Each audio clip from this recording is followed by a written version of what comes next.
எல்லாரும் கண்களை மூடி நாம் ஜெபம் பண்ணுவோம். அன்பு தகப்பனே, நாங்கள் உம்மை ஸ்தோத்திரிக்கிறோம், துதிக்கிற ராஜா.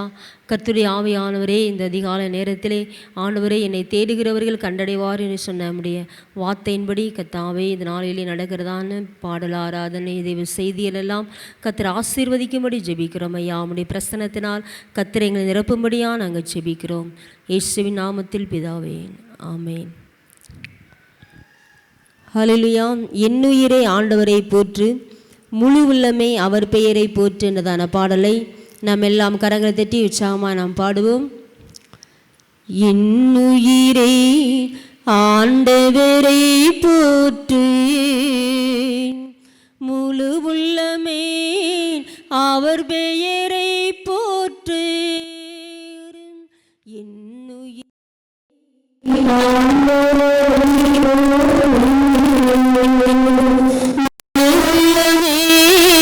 அவர் பெயரை போற்றி, அவர் செய்த சகல உபகாரங்களை நீ ஒரு நாளும் மறவாதே, ஒருபோதும் மறவாதே. அவர் செய்த சகல உபகாரங்களை நீ ஒரு நாளும் ஒருபோதும் மறவாதே. குற்றங்களை எல்லாம் மன்னிக்கின்றார், நோய்களை குணமாக்கி நடத்துகிறார். குற்றங்களை எல்லாம் மன்னிக்கின்றார், நோய்களை குணமாக்கி நடத்துகிறார். அவர் செய்த சகல உபகாரங்களை நீ ஒரு நாளும் மறவாதே, ஒருபோதும் மறவாதே.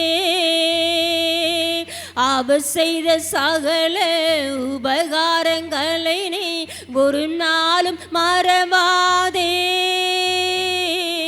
ஒருபோதும் மறவாதே.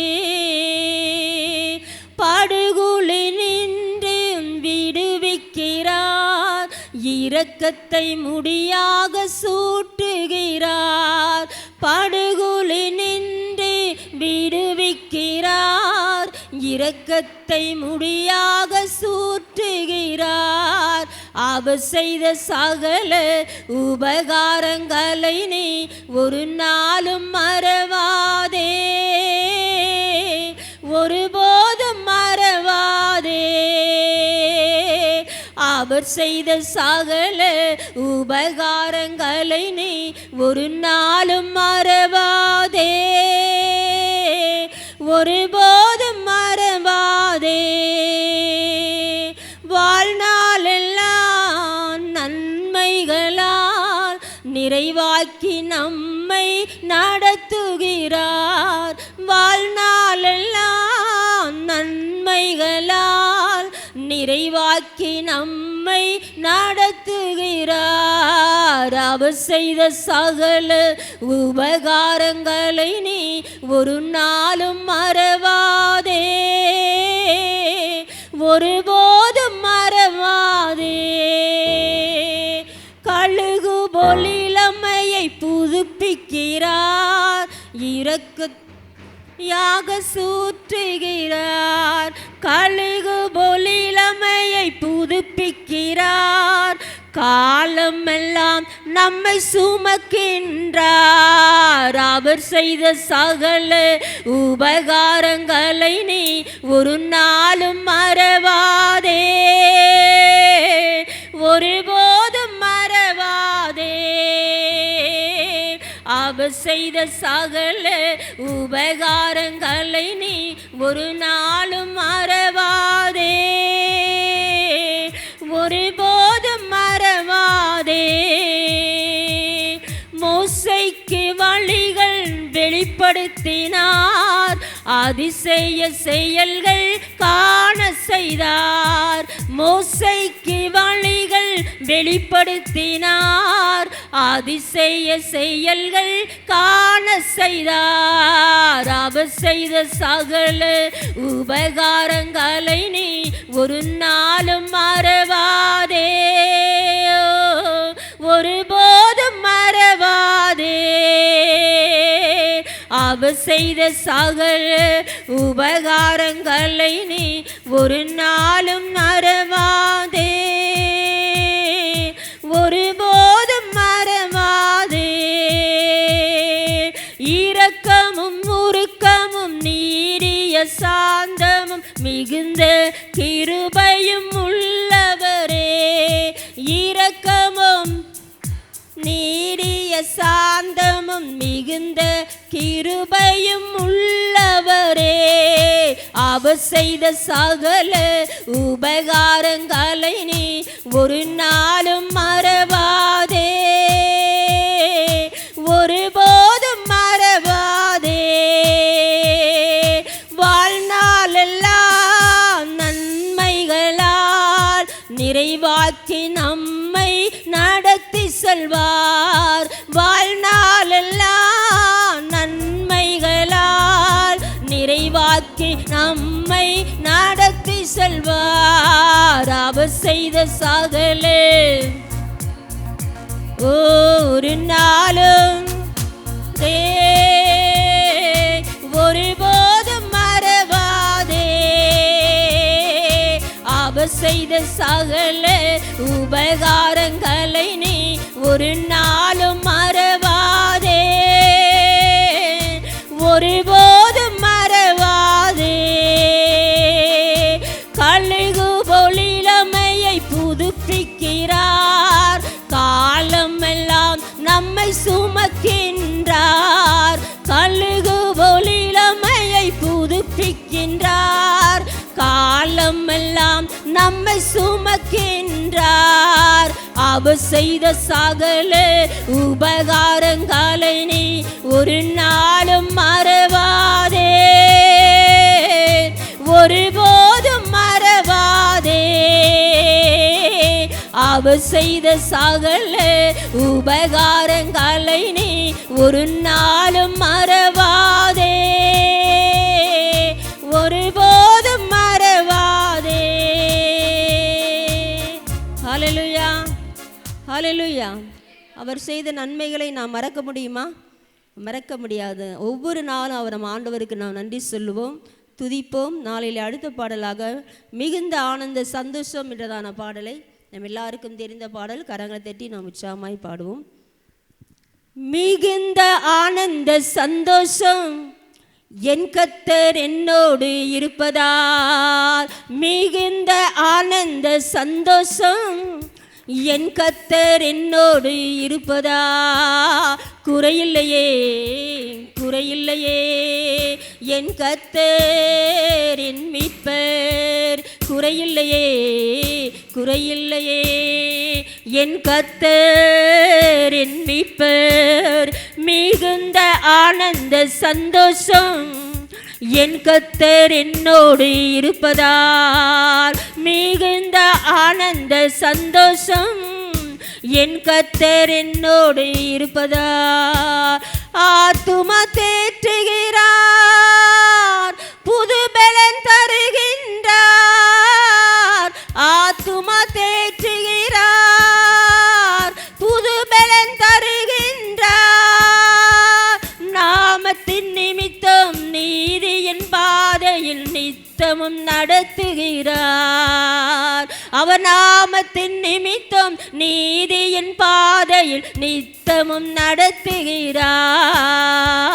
குறையில்லையே, குறையில்லையே, என் கர்த்தர் என் மீட்பர். குறையில்லையே இயேசுவே, குறையில்லையே, என் கர்த்தர் என் மீட்பர்.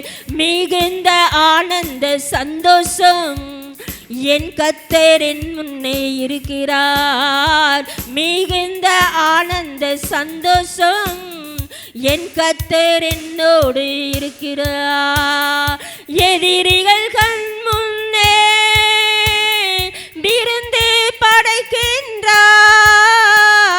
எதிரிகள் கண் முன்னே விருந்து படைக்கின்றார். புது எண்ணெய் அபிஷேகம் என் தலைமேல் நிரம்பியது என் பாத்திரம். புது புது எண்ணெய் அபிஷேகம் என் தலைமேல் நிரம்பியது என் பாத்திரம். குறையில்லையே குறையில்லையே என் கர்த்தர் என் மீட்பர். குறையில்லையே குறையில்லையே என் கர்த்தர் என் மீட்பர். மிகுந்த ஆனந்த சந்தோஷம் என் கர்த்தர் என்னோடு இருக்கிறார். மிகுந்த ஆனந்த சந்தோஷம் என் கர்த்தர் என்னோடு இருக்கிறார். நம்ம எல்லாம் எழுந்திருந்த ஆண்டவரை ஆராதிப்போமா? ஹல்லேலூயா. நன்றி ராஜா. நல்ல தகப்பனே, இந்த அதிகாலை வேலைக்காக இரட்சகரே நாங்கள் உம்மை ஸ்தோத்திரிக்கிறோம். உமக்கு நன்றி செலுத்துகிற ராஜா. ஹல்லேலூயா. இயேசுவே நீ பெரியவர், நல்லவர், நல்லவர், வல்லமையுள்ளவரே, மாறாதவரே, உம்மை உயர்த்துகிறோம் ஐயா. நீ ஒருவரே பாத்திரர் ராஜாவே, நல்லவரே, வல்லவரே, சர்வ வல்லவரே, இயேசுவே உம்மை உயர்த்துகிறோம் ஐயா. ராஜாதி ராஜா, கர்த்தாதி கர்த்தர், ஆண்டவரே நீ நல்லவர், என் வாழ்வில் நன்மை செய்தவர்.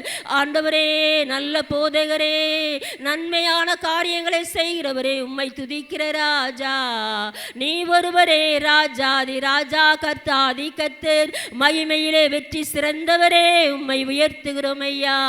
நீரான் என் இரட்சகர், நீரான் எங்கள் போதகர், நீரான் என் ஆண்டவர். ஓ நீ ரகசியத்தை வெளிப்படுத்துகிறவர். நன்மையான எந்தையும் பூரணமான எந்தவரும் பரத்திலிருந்து உண்டாகும் என்றவரே உம்மை துதிக்கிறோம் ஐயா. ராஜாவே, என் பிரியம் என்று அழைப்பவரே, ரூபவதி என்று அழைக்கிறவரே, நீ வெட்கப்படுவதில்லை.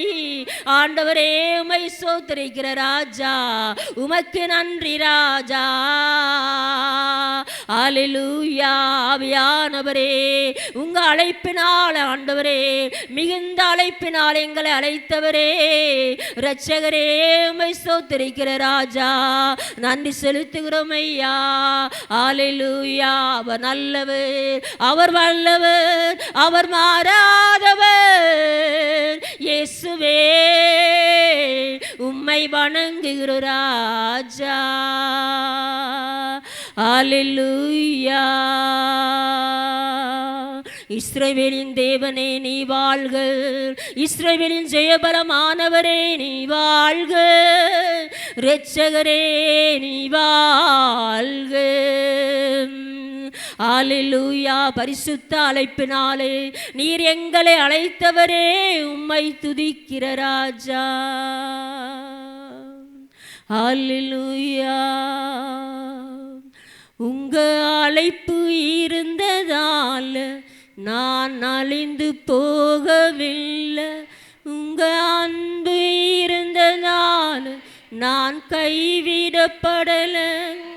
உங்க கிருபை என்ன காத்ததால வாழ்ந்து கொண்டிருக்கேன். உங்க அன்பிற்கு நிகரே இல்லை. உங்க கிருபை என்ன காத்ததால வாழ்ந்து கொண்டிருக்கேன். உங்க அன்பிற்கு நிகரே இல்லை. மனிதன் அடைத்த கதவுகள் ஒன்றோ இரண்டோ, நீர் எனக்காக திறந்தது 1000 அன்றோ. உடைக்கப்பட்ட நேரத்தில் ஓடி வழிந்தும் என்னை துரைத்து வந்து ஊழியத்தை துவங்க செய்திரே.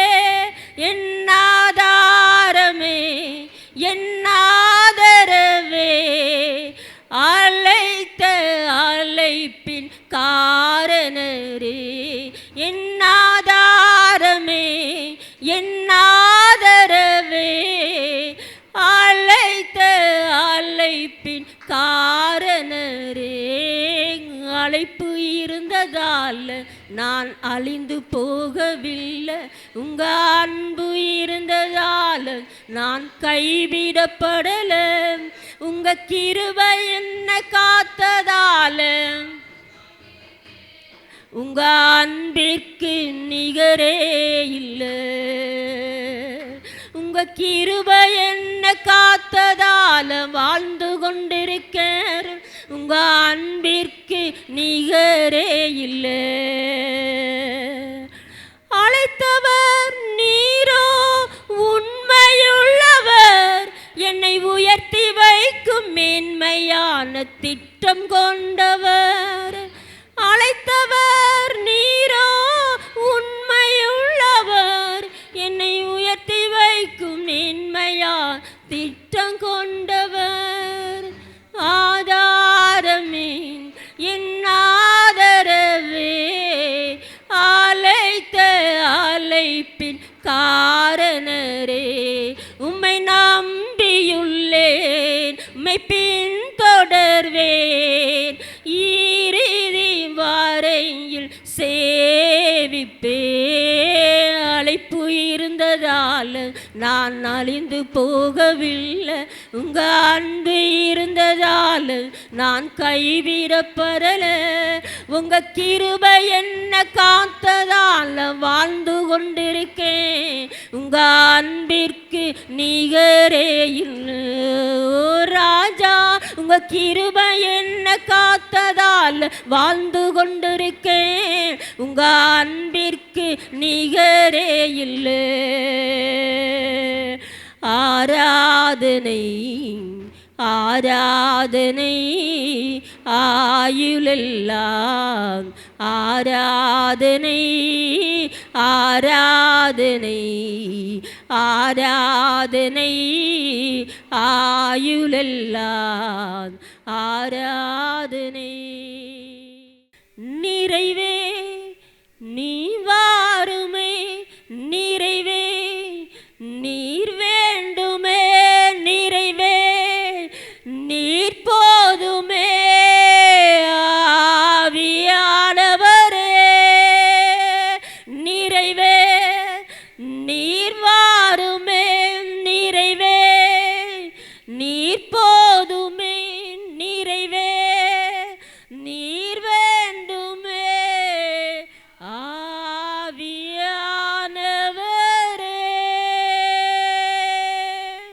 நன்றி ஆண்டவரே, உம்மை ஸ்தோத்திரிக்கிறோம். நல்ல ஆராதனைக்காய் உமக்கு நன்றி செலுத்துகிறோம். எல்லா கனம் மகிமை எல்லாம் உங்கள் ஒருவருக்கே செலுத்துகிறோம். இயேசுவின் நாமத்தில் பிதாவே. பரிந்து பேசி ஜெபிக்கும்படி கொடுக்கப்பட்டிருக்கிற ஜெப குறிப்புகளுக்காக நாம் அனைவரும் எழுந்து நின்று நாம் ஜெபிப்போம். சீன நாட்டின் அச்சுறுத்தலை எதிர்கொண்டிருக்கிற தைவான் நாட்டின் பாதுகாப்பிற்காக நம்ம ஜெபிப்போம். கர்த்தாவே, நீர் கிருபையாய் இறங்கும். தைவான் நாட்டிலே பாதுகாப்பை கர்த்தர் நீர் கட்டளையிடுவீராக. சீன தேசத்திற்கும் ஆண்டவரே தைவான் நாட்டிற்கும் கர்த்தர் நீர் சமாதானத்தை தந்தருளுவீராக என்று சொல்லி நாங்கள் ஜெபிக்கிறோம். கிறிஸ்தவர்களை குறிவைத்து தாக்குதல் நடத்துகிற நைஜீரியாவை சேர்ந்த போகோ ஹராம் தீவிரவாத இயக்கம் தடை செய்யப்பட ஜெபிப்போம். இந்த போகோ ஹராம்ங்கிற தீவிரவாத இயக்கத்தை கர்த்தர் தடை செய்யும்படியாய், அந்த இயக்கத்தில் இணைந்திருக்கிற நபர்களை கர்த்தர் ரட்சிக்கும்படியாய், கிறிஸ்தவர்களுக்கு எதிராக குறிவைத்து செயல்படுகிற இந்த காரியத்திலே கர்த்தர் ஆண்டவரே நம் ஒவ்வொரு கிறிஸ்தவர்களையும் பாதுகாக்கும்படியாய் தேவ சமூகத்திலே நாம் ஜெபிப்போம். கர்த்தாவே, நீர் கிருபையாய் இறங்கோ. ஆண்டவரே அப்பா, நைஜீரியாவை சேர்ந்த இந்த போகோ ஹராம் தீவிரவாத சட்டத்தை கர்த்தர் மாற்றி போடுவீராக. கர்த்தருக்கு பயப்படுகிற பயம் அங்கே இருக்கிற அந்த செயல்படுகிற மக்களுக்குள்ளாக உண்டாகட்டும் என்று சொல்லி நாங்கள் ஜெபிக்கிறோம். ஆண்டவரே, ஐக்கிய அரபு அமீரகத்தில் பணிபுரிகிற இந்தியர்களுடைய பாதுகாப்பிற்காக நாங்கள் ஜெபிக்கிறோம். கர்த்தாவே, கிருபையாய் நீங்கள் இறங்குங்க சுவாமி. இந்தியர்களுக்கு நல்ல பாதுகாப்பை ஆண்டவரே நீர் அந்த இடத்துல கட்டளையிடுவீராக என்று சொல்லி நாங்கள் ஜெபிக்கிறோம். அந்த அமீரகத்திலே பணிபுரிகிற ஒவ்வொரு இந்தியர்களையும் கர்த்தர் நீர் பாதுகாத்து கொள்வீராக. அவர்களை ரட்சிப்பீராக, அவர்களை அபிஷேகிப்பீராக. அவர்களுக்கு வேண்டிய எல்லா சகலவித ஞானத்தையும் தந்து கர்த்தர் அந்த இடத்திலே உடைய கிருபையினால் அவர்களை வழி நடத்துவீராக என்று சொல்லி நாங்கள் ஜெபிக்கிறோம். ஆண்டவரே, இன்னுமாய் நார்த் இந்தியா ட்ரைபல் மிஷன் மூலம் நடைபெறுகிற ஊழியங்களுக்காக நாங்கள் ஜெபிக்கிறோம். ஆண்டவரே, அந்த ஊழியங்களை கர்த்தருடைய கரத்தில் அர்ப்பணிக்கிறோம். வட மாநிலங்கள் மீது பாரம் கொண்டு இந்த ஊழியத்தை செய்யும்படி சென்றிருக்கிற ஒவ்வொரு மிஷினரிகளையும் கர்த்தருடைய கரத்தில் அர்ப்பணிக்கிறோம். கர்த்தர் கிருபையாய் இறங்குங்க ஆண்டவரே. சந்திக்கப்படுகிற ஆத்துமாக்கள் ஒவ்வொருவரும் கிறிஸ்துவின் மந்தையிலே சேர்க்கப்பட கர்த்தர் கிருபை பாராட்டுவீரா என்று சொல்லி நாங்கள் ஜெபிக்கிறோம். ஆண்டவரே, இன்றைய தினத்தில் எங்களுடைய பணித்தலங்களில் நடைபெறுகிற அனைத்து ஊழியங்களுக்காகவும் உங்கள் சமூகத்தில் நாங்கள் வந்து நிற்கிறோம். கர்த்தர் கிருபையாய் இறங்குங்க சுவாமி. ஆண்டவரே, திருச்சி, விருத்தாச்சலம் மற்றும் திருக்கோவிலூரில் நடைபெறுகிற இன்றைய தின கூட்டங்களை கர்த்தர் எங்களுக்கு ஆசீர்வதித்து கொடுப்பீரா என்று சொல்லி நாங்கள் ஜெபிக்கிறோம். ஆண்டவரே, வருகிற ஒவ்வொருவரையும் கர்த்தர் எழுப்புதலிலே பங்குள்ளவர்களாய் மாற்றுங்கப்பா. நீதியாளின் உள்ளத்தை திறந்தளின தேவன் இந்த நாளிலையும் சத்தியத்தை கேட்கும்படி அனைவருடைய இருதயங்களை கலந்து கொள்கிற ஒவ்வொருடைய இருதயங்களையும் நீங்கள் திறந்தருளுங்க. உங்களுடைய கண்ணீரை துடைக்கும்படி ஒரு கூட்ட ஜனங்களை கர்த்தர் எழுப்பியருள்வீரா என்று சொல்லி நாங்கள் ஜெபிக்கிறோம். எல்லா பணித்தலங்களிலையும் நடைபெற்று கொண்டிருக்கிற வீட்டு ஜபக்குழுக்களுக்காக நம்ம ஜெபிப்போம். வீட்டு ஜபக்குழுக்களின் மூலமாய் கர்த்தர் எழுப்புதலை எங்களுடைய தேசங்களிலே கட்டளையிடுவீராக. ஒவ்வொரு நாளும் ஆண்டவரே இப்படியாக கூடி ஜெபித்து கொண்டிருக்கிற எல்லா ஜபக்குழுக்களிலும் கர்த்தர் உம்முடைய வல்லமையை விளங்கச் செய்வீரா என்று சொல்லி நாங்கள் ஜெபிக்கிறோம். ஆண்டவரே, திருச்சி வாலிபர் முகாமிற்கு என்று தன்னார்வ ஊழியர்களை கர்த்தர் தந்தருளும்படியாய் நாம் ஜெபிப்போம். கர்த்தர் கிருபையாய் அநேக வாலண்டியர்ஸ் எங்களுக்கு எழுப்பி தாங்கப்பா. ஆண்டவரே, முழு நேர ஊழியர்கள் மாத்திரம் ஆண்டவரே தோள் கொடுத்தால் போதாது சுவாமி. அநேகர் ஆண்டவரே தங்களுடைய பங்களிப்பை அளிக்கும்படி கர்த்தர் ஆண்டவரே கல்லூரி மாணவர்கள் ஆண்டவரே இன்னும் மற்றும் ஆண்டவர் வேலை செய்து கொண்டே உடைய ஊழியத்தை செய்ய பாரமுள்ளவர்களை அநேகரை ஆண்டவரே இந்த முகாமிற்கு என்று தோள் கொடுக்கும்படி கர்த்தர் அழைத்து வருவீரா என்று சொல்லி நாங்கள் ஜெபிக்கிறோம்.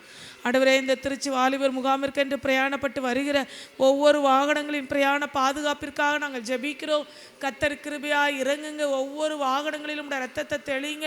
வாகன ஓட்டுநர்களை உடைய கரம் பிடித்து கொள்ளட்டும். ஆண்டவரே, நீங்கள் அவங்கள நடத்துங்க. எந்த அசம்பாவிதங்களும் நேரிடாதபடி கர்த்தர் பாதுகாப்பீரா என்று சொல்லி நாங்கள் ஜெபிக்கிறோம். நாளை தினத்தில் சேலம், கள்ளக்குறிச்சி, விழுப்புரம் ஆகிய இடங்களிலே நடைபெறுகிற கூட்டங்களுக்காக நாம் ஜெபிப்போம். கர்த்தரால் முன்குறிக்கப்பட்ட அநேக ஜனங்களை கர்த்தர் அழைத்து வரும்படியாய் இந்த இடத்துல ஆண்டவரே கர்த்தர் எழுப்புதலின் அக்கினியை பற்ற வைப்பீரா என்று சொல்லி நாங்கள் ஜெபிக்கிறோம் சுவாமி. எடுக்கிற எல்லா எங்களுடைய ஊழியர்கள் எடுக்கிற எல்லா பிரயாசங்களை கர்த்தர் நீங்கள் ஆசீர்வதிங்கப்பா. ஆண்டவரே, இந்த முகாமிற்கு பின்பதாக 50,000 கிராமங்களிலே சுவிசேஷம் அறிவிக்கும்படி கர்த்தர் எங்களுக்கு கொடுத்திருக்கிற இந்த பாரத்திற்காக உமக்கு நன்றி செலுத்துகிறோம். ஆண்டவரே, அதற்கு தேவையான கைப்பிரதிகள், சுவிசேஷ புத்தகங்கள், ஆண்டவரே புதிய ஏற்பாடுகள், இன்னும் முழு வேதாகமங்கள் கிடைக்க கர்த்தர் எங்களுக்கு உதவி செய்வீரான்னு சொல்லி நாங்கள் ஜெபிக்கிறோம். ஆண்டவரே, வட இந்திய மிஷினரிகளை தாங்கும் அநேக பங்காளர்களை கர்த்தர் நீர் எழுப்பி தருவீரான்னு சொல்லி ஜெபிக்கிறோம் சுவாமி. ஆண்டவரே, ஒவ்வொரு மிஷினரிகளையும் தாங்கும் பங்காளர்களை கர்த்தர் எழுப்பித்தாங்க சுவாமி. ஆண்டவரே, கடைசி காலத்தில் நாங்கள் வாழ்ந்து கொண்டிருக்கிறோம் ராஜா. ஆண்டவரே, இன்னும் உமக்காக எழும்பக்கூடிய அநேக ஜனங்களை, மிஷினரிகளை தாங்குகிறவர்களை கர்த்தர் எழுப்ப போகிற தயவுக்காக நன்றி செலுத்துகிறோம். அப்படியா மிஷினரிகளை தாங்கும்படி எழும்பி இருக்கிற குடும்பங்களை கர்த்தர் நீர் ஆசீர்வதிப்பீரா என்று சொல்லி நாங்கள் ஜெபிக்கிறோம். இந்த நாளில் நாங்கள் ஜெபித்த எல்லா ஜெபங்களுக்கும் கர்த்தர் ஆமென்றும் ஆமேன் என்று பதில் கொடுக்க போகிற தயவுக்காக நன்றி செலுத்துகிறோம். கர்த்தர் பெரிய காரியங்களை செய்யுங்க. இப்பொழுது உம்முடைய வார்த்தையை நாங்கள் கேட்க போகிறோம். உம்முடைய வார்த்தையின் மூலமாக கர்த்தர் எங்களோடு இடைபடுவீராக. மகிமையான காரியங்களை கர்த்தர் எங்களுடைய வாழ்க்கையில் செய்வீரான்னு சொல்லி நாங்கள் ஜெபிக்கிறோம். கர்த்தர் பெரிய காரியங்களை செய்யும். உம்முடைய நாமத்தை மகிமைப்படுத்தும். இயேசுவின் மூலம் ஜெபம் கேளும் நல்ல பிதாவே, ஆமேன். எல்லாரும் அமருவோம். இயேசுடன் இன்று என்று சொல்லி இந்த அதிகாலை ஆராதனையிலே தேவனுடைய வார்த்தையை கேட்கும்படி வந்திருக்கிறவங்க ஒவ்வொருவரையும் ஆண்டவராய் இயேசு கிறிஸ்துவின் இனிய நாமத்தில் வாழ்த்தி வரவேற்கிறேன். இந்த நாளிலும் ஆண்டவர் நம்மோடு பேசும்படியாக தொடர்ந்து ஜெப சிந்தையிலே நாம் இருப்போம். கர்த்தர் நிச்சயமாய் நாம் முகாமிற்கென்று எடுக்கிற எல்லா பிரயாசங்களையும் ஆசீர்வதித்து அத்திரளான வாலிபர்களை அந்த நாளிலே தேவன் கூட்டி சேர்க்க போகிறதற்காக தொடர்ந்து ஒவ்வொரு நாளும் பாரத்தோடு தேவ சமூகத்தில் எப்பொழுதெல்லாம் நமக்கு நேரம் கிடைக்கிறதோ அப்பொழுதெல்லாம் நம்ம ஜெபிக்கும்படி நம்ம 2 பேர் கூடியிருக்கிறோம் அப்படின்னு சொன்னால் மற்ற காரியங்களை குறித்து நம்ம பேசினாலும் கொஞ்ச நேரம் ஒரு சில நிமிஷங்களாவது நம்ம முகாமுக்காக ஜெபிக்காமல் அந்த இடத்த விட்டு நம்ம கடந்து செல்லாதபடி இருக்க தீர்மானங்களை எடுக்கும் பொழுது நிச்சயமாய் அதன் மூலமாக கர்த்தர் மிகப்பெரிய அறுவடை தருவார் என்று சொல்லி நான் விசுவாசிக்கிறேன். உலக புகழ்பெற்ற ஒரு மேதை இருந்தார், வயலின் வாசிக்கிற வித்வான் ஒருத்தர். அவருடைய பேர் பேர்ல்மன். அவர் போலியோ வியாதியினால் பாதிக்கப்பட்டவராக இருந்தார். ஒரு மிகப்பெரிய கச்சேரியில் வயலின் வாசிக்கும்படி அவரும் அழைக்கப்பட்டிருந்தார். அவருடைய முறை வந்த பொழுது அவர் ஸ்டேஜில் ஏறி அவர் மிகவும் கடினமான அவருடைய பலவீனத்தின் மத்தியிலையும் வயலினை எடுத்து வாசிக்கும்படியாக எழும்பி வாசித்து கொண்டே இருக்கிறார். அப்படி வாசித்து கொண்டே இருக்கும் பொழுது அவருடைய வயலினில் உள்ள 2 ஸ்ட்ரிங்கு அந்து போயிடுச்சு. அப்போ அவரால் தொடர்ந்து அந்த வயலினை வாசிக்க முடியாமல் கொஞ்ச நேரம் நிறுத்தி விட்டார். நிறுத்தின உடனே அந்த அரங்கத்தில் இருக்கிற எல்லாரும் ரொம்ப கவனமாக அமைதியாக, என்னடா ரொம்ப அழகான ஒரு இசையை நம்ம கேட்டுக்கிட்டு இருந்தோம், திடீர்னு இப்படி நிப்பாட்டிட்டாரே இந்த மனுஷன் அப்படின்னு சொல்லி எல்லாரும் பார்த்து கொண்டே இருந்தாங்க. சிறிது நேரம் கழித்து மறுபடியும் அந்த இசை கச்சேரியை நடத்துகிறவரை பார்த்து, அந்த பேர்ல்மன் ஆரம்பிங்க அப்படின்னு சொல்லி சொன்னாங்க. உடனே மறுபடியும் அந்த இசை கச்சேரி ஆரம்பிக்கப்பட்டது. இவர் தன்னுடைய வயலினை மறுபடியுமாக தன்னுடைய கரங்களில் ஏந்தினவராய் மறுபடியும் அந்த இசையை மீட்கும்படி ஆயத்தப்பட்டார். மறுபடியும் அவருடைய வயலினிலிருந்து ஒரு அழகான இன்னிசையான நாதம் புறப்பட்டு வந்தது. அவர் மறுபடியும் வாசித்து முடித்த உடனே அந்த அரங்கத்தில் இருக்கிற எல்லாரும் பயங்கரமாக கரவோஷையோடு அவரை பாராட்டினாங்க. இப்படிப்பட்ட ஒரு போலியோ வியாதியோட ஊனமுற்றவராக இருந்தாலும் இவ்வளோ அழகாக அந்த வயலின் இசையை வாசித்தார் அப்படின்னு சொல்லி எல்லாருக்கும் ரொம்ப சந்தோஷமாக இருந்தது. வாசித்து முடித்த உடனே அவர் சொன்ன ஒரு காரியம் என்ன அப்படின்னு சொன்னால், அந்த வயலின் வாசித்துக்கிட்டு இருக்கிற நேரத்தில் அதனுடைய 2 அந்த ஸ்ட்ரிங்கு அருந்து போனது உண்மைதான். ஆனால் மீதி இருக்கிற ஸ்ட்ரிங்கை வச்சு அவர் எப்படி தன்னுடைய வயலினை அதிலேருந்து இன்னிசையை புறப்பட வைக்கணும் அப்படின்னு சொல்லி கொஞ்ச நேரம் கேப் எடுத்து அதை சிந்தித்து அதை செயல்படுத்த ஆரம்பித்தார். அதிலேருந்து மறுபடியும் ஒரு அழகான இசை கானம் வெளியே வந்தது. அதே போல் நம்முடைய வாழ்க்கையிலையோ அநேக நேரங்களில் நம்ம உடைக்கப்படுகிறோம். நம்ம உடைக்கப்படும் பொழுது நம்ம அவ்வளோதான் அப்படின்னு சொல்லி அமைதியாக நிறைய நேரம் இருந்துடும். ஆனால் உடைதல் ஆசீர்வாதம் அப்படிங்கிறத நம்ம மனசில் எழுதி வைத்துக்கொள்ளணும். நம்முடைய வாழ்க்கையில் உடைக்கப்படுகிறோம் அப்படின்னு சொன்னால் அது நிச்சயமாய் ஒரு ஆசீர்வாதத்துக்கு நேராக நம்மளை கொண்டு செல்லுது அப்படிங்கிறத நம்ம மறந்து போயிடக்கூடாது. வேதத்தில் கூட ஒரு அழகான வசனம் சொல்லப்பட்டிருக்குது, கொஞ்ச காலம் பாடு அனுபவிக்கிற உங்களை சீர்படுத்தி ஸ்திரப்படுத்தி பலப்படுத்தி நிலைநிறுத்துவாராக அப்படின்னு சொல்லி. ஒருவேளை நம்முடைய வாழ்க்கையில் ஆண்டவர் அனுமதிக்கிற பாடுகளாக இருக்கட்டும், வேதனைகளாக இருக்கட்டும், கஷ்டங்களாக இருக்கட்டும், ஆனால் அது எல்லாமே கொஞ்ச கால பாடு.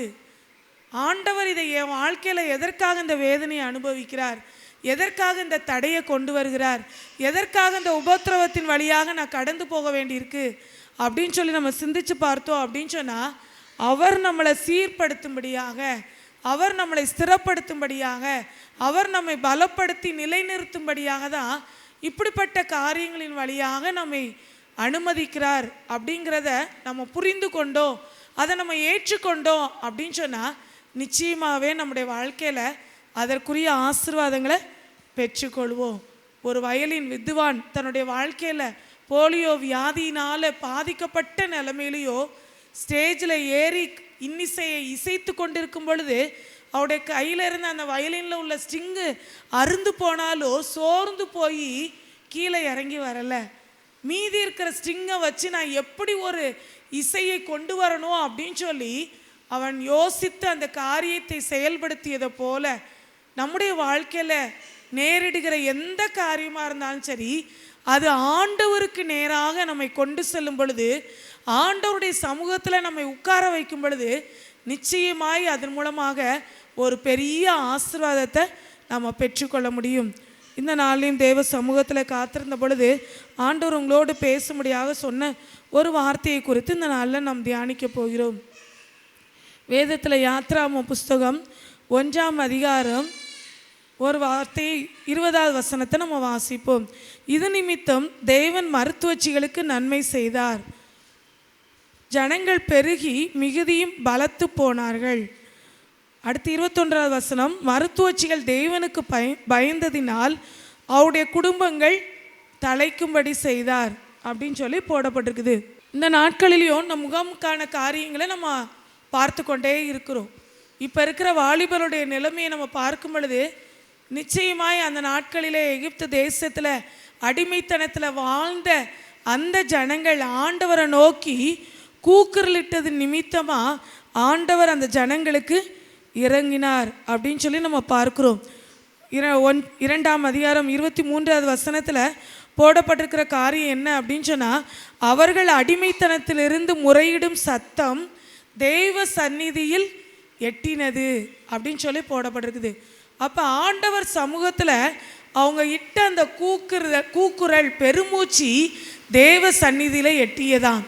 இன்றைய தினத்தில் வாலிபருடைய நிலைமையை அறிந்தவர்களாய் அவர்களுக்காக பாரப்பட்டு வலது கைக்கு இடது கைக்கு வித்தியாசம் தெரியாத 120,000 ஜனங்களுக்காக பரிதபியாமல் இருப்பேனோ அப்படின்னு சொல்லி யோனா புஸ்தகத்தில் நம்ம வாசிக்கிற அந்த வேத வசனத்தின்படி இன்றைய தினத்தில் வாழ்ந்து கொண்டிருக்கிற வாலிபருடைய நிலைமை மிகவும் பரிதாபமான நிலைமையாக இருக்குது. நான் யோசித்து பார்த்தேன், அந்த வசனத்தை குறித்து சிந்தித்து கொண்டிருக்கும் பொழுது, நம்ம சின்ன பிள்ளைங்க வளருகிற பருவத்தில் தட்டில் சாப்பாடு போட்டு வைப்போம். அவங்களுக்கு வலது கை வச்சு சாப்பிடணும் அப்படின்னு சொல்லி தெரியாது.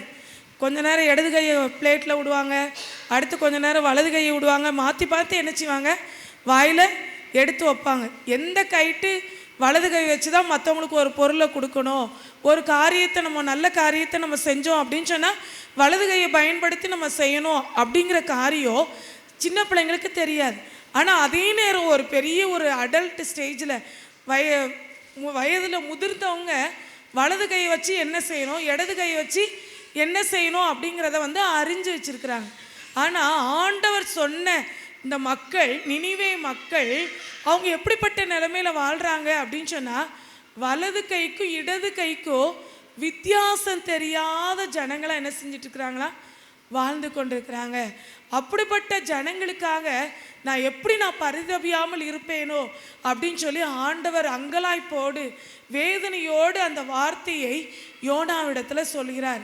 அதே போல தான் இன்றைய தினத்தில் ஒரு சிறு குழந்தை ஒரு இடது கை வச்சு ஒரு தவறான காரியத்தை செஞ்சிச்சு அப்படின்னு சொன்னால் நம்ம கண்டித்து இதுதான் சரி இது தவறு அப்படிங்கிறத நம்ம கற்றுக் கொடுக்குறோம்.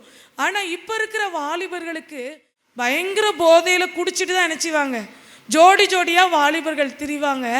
அப்படி திரியும் பொழுது காலில் போட வேண்டிய ஷூவை கையில் தூக்கிட்டு என்ன செய்வாங்க, நடந்து போவாங்க. எவ்வளோ ஒரு வேதனையான ஒரு காரியம். போதைக்கு அடிமையாக இருக்கிறனால அவங்க செய்கிறது என்னன்னு அவங்களுக்கு தெரியல. இப்படிப்பட்ட நிலைமையில் இருக்கிற வாலிபர்களை தான் கிராமங்கள் தோறும் நம்ம சந்தித்து கொண்டிருக்கிறோம். இப்படிப்பட்ட வாலிபர்களுக்காக பெருமூச்சோடு கண்ணீரோடு வேதனையோடு நம்ம இடுகிற கூக்குரலை காண்கிற தேவன் யாரு? நம்முடைய ஆண்டவர். நம்ம ஜபிக்கிற ஜபத்திற்கு நிச்சயமாய் ஆகஸ்ட் 15ஆம் தேதி ஆண்டவர் பதில் கொடுக்க போகிறார். 120,000 வாலிபர்களை கூட்டி சேர்க்கணும்னு சொல்லி நம்ம பிரயாசம் எடுக்கிறோம். நம்முடைய தமிழ்நாட்டில் கோடிக்கணக்கான வாலிபர்கள் இருக்கிறாங்க. அப்படிப்பட்ட வாலிபர்களை நம்ம ஆண்டவர்கிட்ட கேட்குறது, ஆண்டவரே 120,000 வாலிபர்களை எங்களுக்கு தாங்க ஆண்டவரே, அங்கே அழைச்சிட்டு வாங்க அப்படின்னு சொல்லி நம்ம ஜெபிக்கிறோம். நம்முடைய ஜபத்தை கேட்டு கர்த்தர் நிச்சயமாய் அந்த முகாமில் பெரிய காரியங்களை நீங்கள் செய்வார் என்று சொல்லி விசுவாசிக்கிற. இன்னும் இந்த காரியத்திற்காக நம்ம பாரம் எடுத்து நம்ம கூடி ஜெபிக்கும் பொழுது, குழுவாக கூடி ஜெபிக்கும் பொழுது, தனியாக ஜெபிக்கும் பொழுது, நம்ம எப்பொழுதெல்லாம் நம்ம ஜெபிக்கிற இதற்கான வாய்ப்புகள் கிடைக்குதோ அப்பொழுதெல்லாம் நம்முடைய கூக்குறுதல் தேவ சந்நிதியில் எட்டணும் அப்படிங்கிறத மனதில் வைத்தவர்களாக நம்ம ஜெபிக்கும்படி உங்களை அன்போடு அழைக்கிறேன். எகிப்து தேசத்துலேருந்து இஸ்ரவேல் ஜனங்கள் சாப்பாட்டுக்காக என்ன செய்கிறாங்க, போகிறாங்க. முன்னாடி ஆண்டவர் யோசேப்பை அந்த இடத்துக்கு கொண்டு போயிடுறாரு எகிப்து தேசத்தில்.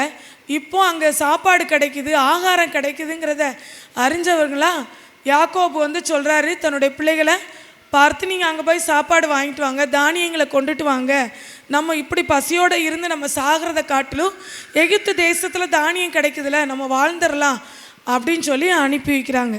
அப்போது அங்கே பஞ்சம் பிழைக்கிறதுக்காக யோசேப்பின் நிமித்தமாய் அந்த குடும்பத்தார் எல்லாரும் அங்கே அடைக்கலம் புகுறதை நம்ம பார்க்குறோம். அங்கே போய் அவங்க செட்டில் ஆகிறாங்க.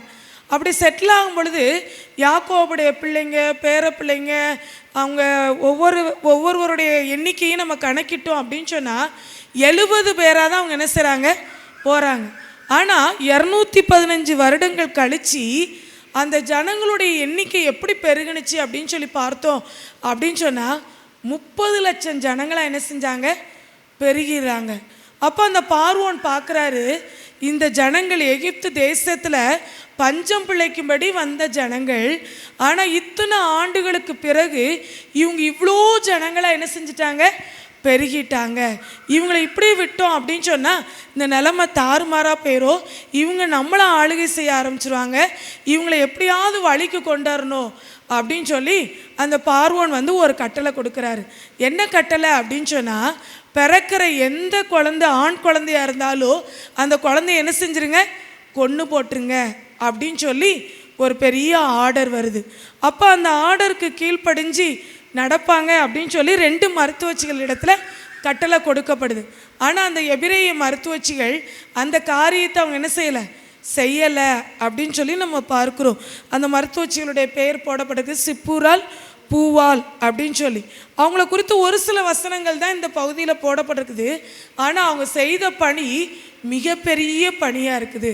அவங்க செய்த அந்த காரியத்தின் நிமித்தமாக ஒரு மிகப்பெரிய ஒரு தலைவன், ஆண்டவரால் முன்குறிக்கப்பட்ட ஒரு தலைவன் காப்பாற்றப்படுகிறான்.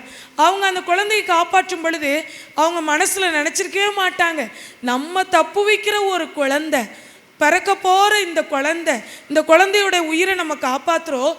இந்த குழந்தை வளர்ந்து பெருசாகி இப்படிப்பட்ட இந்த 30 லட்சம் ஜனங்களையும் விடுவிக்கிற ஒரு வாலிபனாக எழும்புவான் அப்படிங்கிறது அந்த தப்பு வைத்த எபிரேய மருத்துவச்சிகளுக்கு நிச்சயமாக தெரிஞ்சிருக்காது.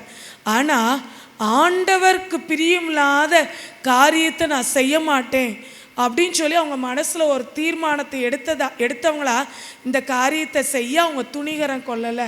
இவங்களை குறித்து 2 முறை வந்திருக்கிற ஒரு வார்த்தை என்ன அப்படின்னு சொன்னால், தேவனுக்கு பயந்ததினால் அப்படின்னு சொல்லி அவங்கள குறித்து போடப்பட்டிருக்குது.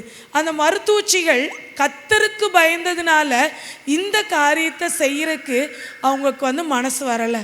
இன்றைக்கி நம்முடைய வாழ்க்கையில் கர்த்தருக்கு பயப்படுகிற பயம் இருக்கா அப்படின்னு சொல்லி நம்ம யோசித்து பார்ப்போம். மருத்துவச்சிகளை கர்த்தரை ஆசீர்வதித்ததற்கு, அவங்களுடைய வாழ்க்கையில் தெய்வன் நன்மை செய்ததற்கு, அவங்களுடைய குடும்பங்களை தெய்வன் தலைக்க வைத்ததற்கு ஒரு முக்கியமான காரணம் என்ன அப்படின்னு சொன்னால், கர்த்தருக்கு பயப்படுகிற பயம் அந்த 2 மருத்துவச்சிகள் இடத்துலையும் காணப்பட்டுச்சு. இன்றைக்கி நமக்கு அந்த பயம் இருக்கா? கர்த்தர் நம்முடைய வாழ்க்கையில் நன்மை செய்யணும், கர்த்தர் நம்முடைய குடும்பங்களை தலைக்க பண்ணணும் அப்படின்னு சொல்லி எல்லாருக்கும் ஆசை தான். ஆனால் அந்த ஆசையை நம்ம சுதந்திரித்து கொள்ளணும், அந்த ஆசீர்வாதத்தை நம்ம பெற்றுக்கொள்ளணும் அப்படின்னு சொன்னால், தேவன் நம்ம இடத்துல எதிர்பார்க்கிற ஒரே ஒரு காரியம், முக்கியமான காரியம் என்ன அப்படின்னு சொன்னால், கர்த்தருக்கு பயப்படுகிற பயம் இருக்கணும்.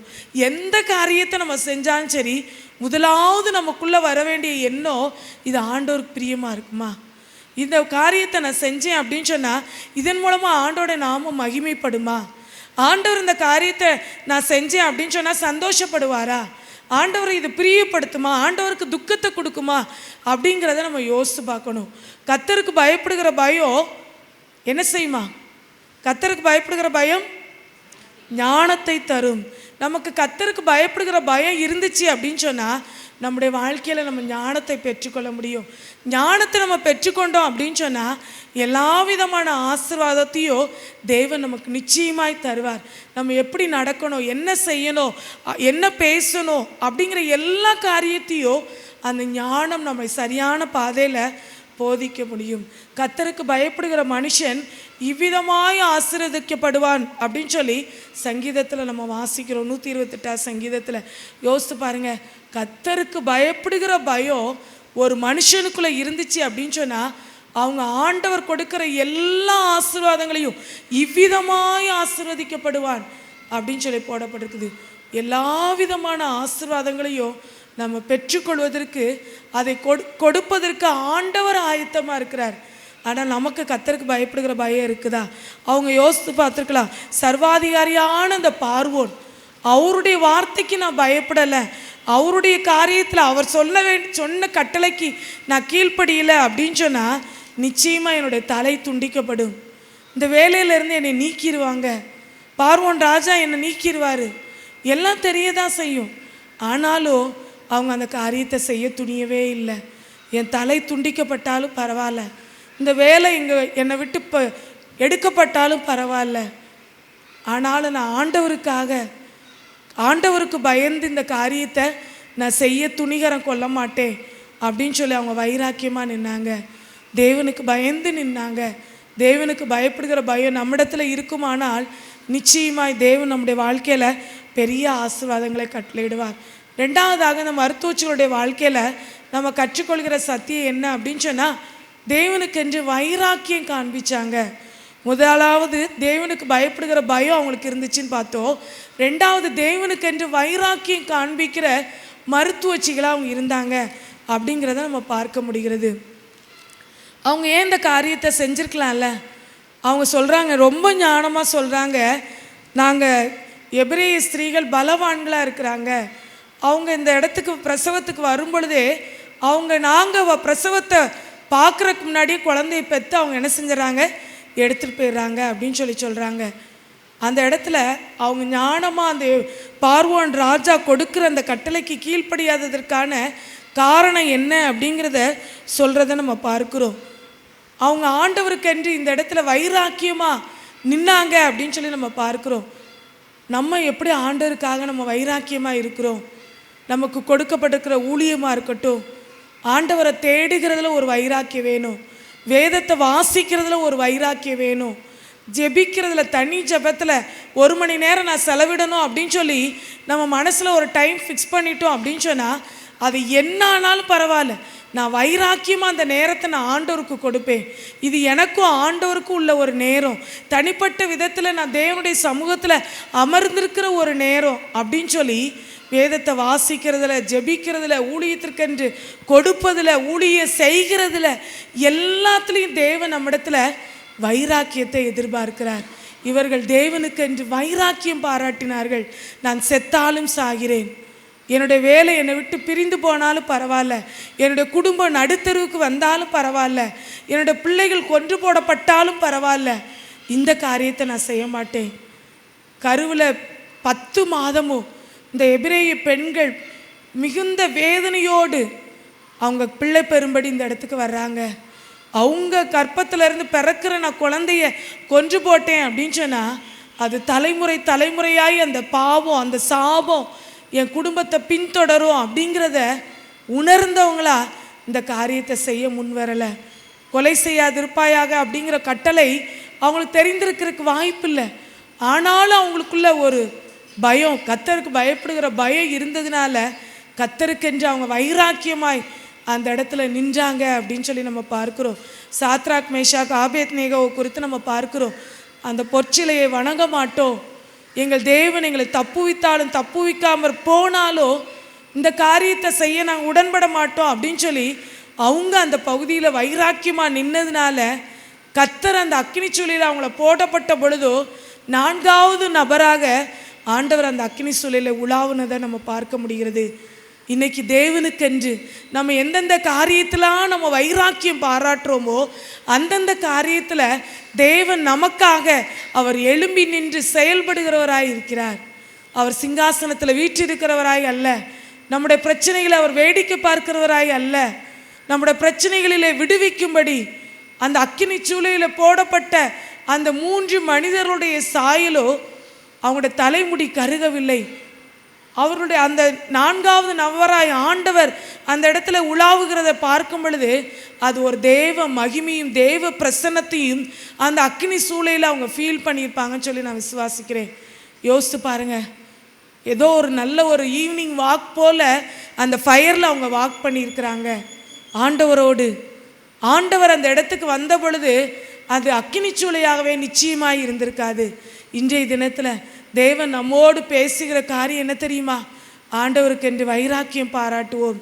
வைராக்கியம் பாராட்டுறதுனா என்ன அப்படின்னு சொன்னால், நமக்கு அது நிமித்தமாக எந்த இழப்புகள் வந்தாலும் சரி, எந்த நஷ்டங்கள் வந்தாலும் சரி, எந்த ஒரு காரியத்தை நம்ம வேதனையோடு அதை ஃபேஸ் பண்ணாலும் சரி, நான் அதை விட்டு கொடுக்கவே மாட்டேன். ஆண்டவருக்காக நான் ஜெபிக்கிறத நான் விட்டு கொடுக்கவே மாட்டேன். வாலிபர் முகாமுக்காக நான் ஜெபிக்கிறத நான் விட்டு கொடுக்கவே மாட்டேன் அப்படின்னு ஒரு வைராக்கியம். என் தேவன் என் வாழ்க்கையில் இந்த நன்மையை செய்தாலும் சரி, செய்யாவிட்டாலும் சரி, நான் ஆண்டவருக்காக வைராக்கியமாக நிற்பேன் அப்படின்னு தான் அந்த மருத்துவச்சிகள் நின்னாங்க. இன்றைக்கி நமக்கு தேவனுக்கென்று நம்ம படுகிற வைராக்கியம் எப்படிப்பட்டதாக இருக்குது அப்படின்னு நம்ம யோசித்து பார்ப்போம். ஒருவேளை ஏனோதானோன்னு ஆண்டவருடைய ஊழியத்தை செய்து கொண்டு ஆண்டவரை சேவித்து கொண்டு நம்ம வாழ்ந்து கொண்டிருந்தோம் அப்படின்னு சொன்னால் ஆண்டவர் அந்த வாழ்க்கையில் பிரியப்பட முடியாது. ஆண்டவர் நம்முடைய வாழ்க்கையை பார்த்து உண்மையும் உத்தமுள்ள ஊழியக்காரனே, என்னுடைய எஜமானுடைய சந்தோஷத்துக்குள்ள பிரவேசி அப்படின்னு சொல்லி நம்மளை ஒரு நாள் அழைக்கணும் அப்படின்னு சொன்னால் நிச்சயமாய் நாம் தேவனுக்கென்று வைராக்கியம் காண்பிக்கிறவர்களாய் நாம் காணப்பட வேண்டும். ஆண்டவருக்கென்று சாட்சியாய் நிற்பதிலும் ஆண்டவருக்கென்று வாழ்கிறதுலேயோ வைராக்கியம் தேவை. நம் மற்றவர்களைப் போல ஒரு சாதாரணமான வாழ்க்கை வாழ்ந்து கொண்டு நம்ம போய்விட வேண்டும் அப்படின்னு சொல்லி ஆண்டவர் நம்மளை முன்குறிக்கவே இல்லை. ஆண்டவர் நம்மளை அழைக்கவே இல்லை. ஆண்டவர் நம்மளை வேறு பிரித்ததற்கு, ஆண்டவர் நம்மை தெரிந்து கொண்டதற்கு ஒரு முகாந்திரம் உண்டு. ஆண்டவருக்கென்று நம்ம எந்த இடத்துல நம்ம வைக்கப்பட்டிருக்கிறோமோ அந்த இடத்துல நம்ம வைராக்கியம் காண்பிக்க வேண்டும். ஆண்டவருக்கென்று நம்ம வைராக்கியம் காண்பிக்கும் பொழுது நிச்சயமாய் தேவன் நமக்காக அவர் எழுந்தருளுகிற தேவனாய் இருக்கிறார். நம்முடைய குடும்பங்களை அவர் தலைக்க செய்கிற தேவனாய் இருக்கிறார். நம்முடைய வாழ்க்கையில் அவர் நன்மை செய்கிறவராய் இருக்கிறாருங்கிறத நம்ம மறந்து போக வேண்டாம். மூன்றாவது, இந்த மருத்துவச்சிகளிடத்துலேருந்து ஆண்டவர் நம்ம கற்றுக் கொடுக்குற சத்தியம் என்ன அப்படின்னு சொல்லி பார்க்கும் பொழுது கரிசனை உள்ளவர்களாய் இருந்தார்கள். இது யார் பிறப்ப அந்த பிள்ளையோ அப்படின்னு சொல்லி அவங்க நினைக்கல. அவங்க பிறக்கிற ஒவ்வொரு பிள்ளை மீதும் அந்த பிள்ளை என்ன ஆகும், எப்படி ஆகும் அப்படிங்கிறதெல்லாம் எதுவுமே அவங்களுக்கு தெரியாது தான். ஆனாலும் அவங்களுக்கு அந்த பிஞ்சு குழந்தையின் மீது ஒரு கரிசனை இருக்குது. யோசிச்சு பாருங்களேன், நமக்கு இந்த கரிசனை இருக்குதா? நமக்கு இந்த ஒரு பாரம் இருக்குதா? நமக்கு இப்படிப்பட்ட ஒரு அன்பு இருக்கா அப்படின்னு சொல்லி நம்ம யோசிச்சு பார்ப்போம். அந்த மருத்துவச்சிகளுக்கு அந்த பிறக்கிற குழந்தைகள் மீது ஒரு கரிசனை இருந்தது. இன்றைக்கி தேவன் நம்மிடத்தில் அந்த கரிசனையை எதிர்பார்த்து இந்த கால வேளையில் நம்ம தேடி வந்திருக்கிறார். உங்களுக்கு முன்பாக எத்தனையோ ஜனங்களை நான் காண்பித்து கொண்டே இருக்கிறேனே. எத்தனையோ டிவியில், எத்தனையோ மீடியா மூலமாக அநேக சிறுவர்கள் இளம் பிராயத்திலே கற்பழிக்கப்படுகிற காரியங்களை நம்ம பார்க்குறோம். பெண் பிள்ளைகளுக்கு எதிராக நேரிடுகிற கொடுமைகளை நம்ம பார்க்குறோம். அப்படிப்பட்ட காரியங்களெல்லாம் நம்ம பார்க்கும் பொழுது நமக்கு அவர்கள் மீது நமக்கு ஒரு கரிசனை இல்லை, பாரம் இல்லை அப்படின்னு சொன்னால் நிச்சயமாகவே ஆண்டவர் நம்மை குறித்து வேதனைப்படுவார். இது யார் பெத்த பிள்ளையோ, இவங்களை எதுக்கு நான் காப்பாற்றணும்? இந்த ராஜாவுடைய கட்டளைக்கு நான் கீழ்ப்படிஞ்சேன் அப்படின்னு சொன்னால் எனக்கு பதவி உயர்வு கிடைக்கும், எனக்கு செல்வாக்கு இருக்கோ.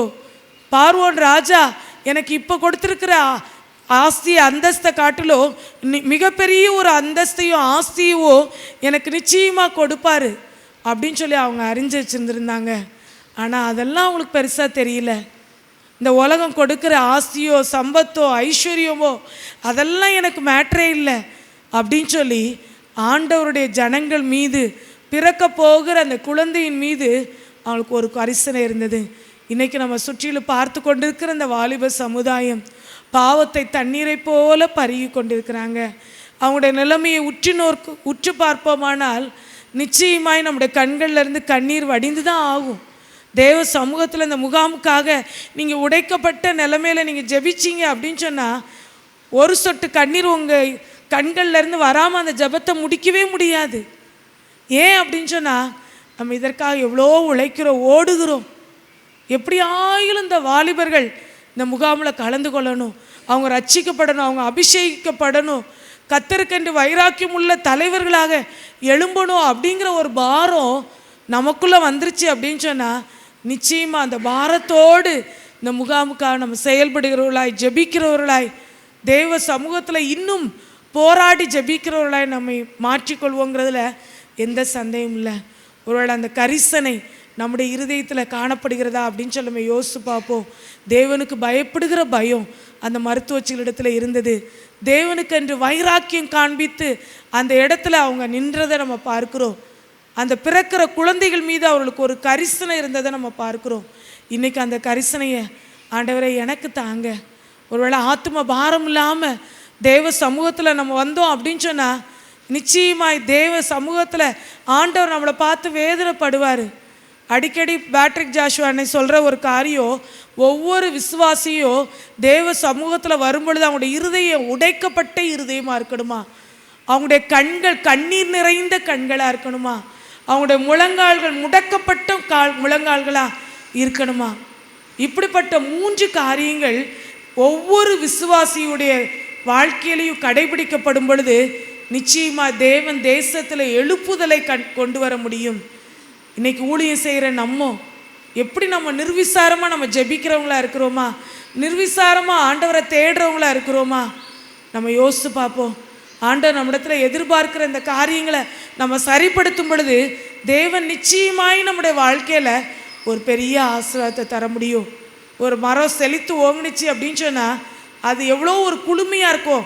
நம்ம அடிக்கிற வெயிலில் ரோட்டில் நடந்து போய்கிட்டே இருப்போம், ட்ராவல் பண்ணிக்கிட்டே இருக்கிறோன்னு வச்சுக்கோங்களேன். ஒரு அழகான 2 பக்கமும் மரங்கள் நிறைந்த அந்த இடத்த நம்ம கிராஸ் பண்ணும் பொழுது அவ்வளோ ஒரு கூலிங்காக ஒரு ஃபீலிங்கை நம்ம ஃபீல் பண்ண முடியும். அதே போல தான் இன்றைக்கி நம்முடைய குடும்பங்கள் தலைக்கணும் அப்படின்னு சொன்னால் தேவன் அந்த ஆசீர்வாதத்தை நம்முடைய வாழ்க்கையில் கொடுக்கறதற்கு அவர் வல்லமை உள்ளவராக இருக்கிறார். அவருடைய வல்லமை குறைந்து போகவில்லை, அவருடைய உயிர்த்தெழுந்த மகிமை மாறவே இல்லை. அந்த ஆசீர்வாதத்தை அவர் நமக்கு தருவது லேசான காரியம். எப்பேற்பட்ட அற்புதமாக இருந்தாலும் சரி உங்கள் வாழ்க்கையில் அது நிச்சயமாய் நடக்கும். அவர் சொன்ன தேவன், அவர் வாக்குரைத்த தேவன், அவர் மாறாதவர், அவர் பொய்யுரையாத தேவன். அவர் நன்மை செய்கிறவராகவே இந்த உலகத்தில் சுற்றி திரிந்தார். அவர் உயிரோடு இருந்த நாட்களிலே இன்றைக்கும் அவர் ஜீவிக்கிற தேவனாய், இன்றைக்கும் அவர் நன்மை செய்கிற தேவனாக தான் நம்முடைய வாழ்க்கையில் இருக்கிறார். நம்ம ஆண்டவரை தேடும் பொழுது, நம்ம இந்த 3 காரியங்களை நம்முடைய வாழ்க்கையில் நம்ம கடைபிடிக்கும் பொழுது ஆண்டவர் நமக்காக வைராக்கியம் காண்பிக்கிறவராய் எழுந்தருளுவார். நாம் இருக்கிற இடங்களிலே எழும்பி நின்று தேவ சமூகத்தில் நம்மை அர்ப்பணித்து நம்ம ஜெபிப்போமா? இந்த மருத்துவச்சிகளுடைய வாழ்க்கையில் தேவன் நம்மோடு பேசின காரியங்களை நாம் சிந்தித்து பார்ப்போம்.